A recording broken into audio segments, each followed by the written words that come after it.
Assalamualaikum warahmatullahi wabarakatuh. Alhamdulillahirabbil alamin wa bihi nasta'in wa ala umuri dunya waddin. Pertama-tama yang lebih utama, marilah kita panjatkan puja dan puji syukur kita atas kehadirat Allah Subhanahu wa taala, di mana berkat rahmatnya lah kita masih bisa berkumpul di tempat yang insya Allah diberkahi oleh Allah. Salawat serta salam semoga tetap tercurah limpahkan kepada Nabi besar Muhammad Sallallahu Alaihi Wasallam yang telah membawa kita dari zaman kegelapan menuju zaman terang benderang. Pada kesempatan kali ini, izinkanlah saya menyampaikan sebuah materi dakwah yang bertema meningkatkan takwa dengan senantiasa berzikir kepadanya.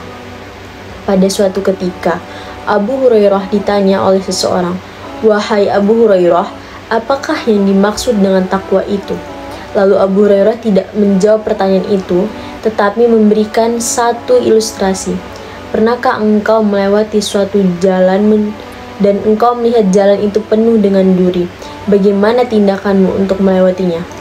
Lalu orang itu menjawab, apabila aku melihat duri, maka aku menghindarinya dan berjalan di tempat yang tidak ada durinya. Dan Allah berfirman dalam Al-Quran surat Al-Imran, ayyuhalladzina amanu taqullaha haqqa tuqatihi wa la tamutunna illa wa antum muslimun, yang artinya, wahai orang-orang yang beriman, bertakwalah kepada Allah sebenar-benar takwa kepadanya, dan janganlah kamu mati kecuali dalam keadaan muslim.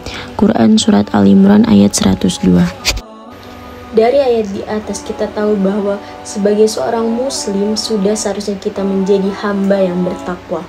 Bagaimana cara kita meningkatkan takwa? Kunci meningkatkan takwa dapat dimulai dengan memperbaiki sholat, membaca Al-Quran, berzikir, berbuat baik kepada sesama.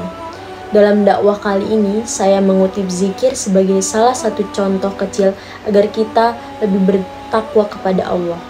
Zikir adalah salah satu bentuk ibadah di mana seseorang secara sadar dan sengaja mengingat dan menyebut nama Allah.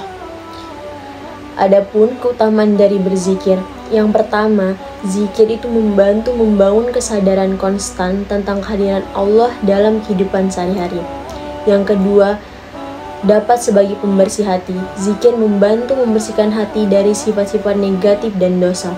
Yang ketiga, zikir dapat sebagai kendali diri. Zikir melibatkan konsentrasi dan pengendalian diri yang dapat membantu mengendalikan hawa, nafsu, dan godaan. Dan yang keempat, dengan berzikir mengingat tujuan hidup. Tujuan hidup kita yang utama bahwa kita harus mengabdi kepada Allah dengan terus-menerus mengingatnya. Secara keseluruhan, zikir adalah alat yang kuat untuk memperdalam ketakwaan kepada Allah. Dengan terlibat dalam zikir secara konsisten dan tulus, seseorang dapat merasakan peningkatan dalam kesadaran rohaniah, pembersihan hati, dan komitmen untuk hidup sesuai dengan prinsip-prinsip agama. Semoga kita adalah golongan orang-orang yang senantiasa berzikir kepadanya. Mungkin demikianlah penyampaian dakwah singkat dari saya. Bila ada kata-kata yang kurang berkenan, saya mohon maaf, dan kepada Allah saya mohon ampun. Akhir kata, wabillahi taufiq wal hidayah. Wassalamualaikum warahmatullahi wabarakatuh.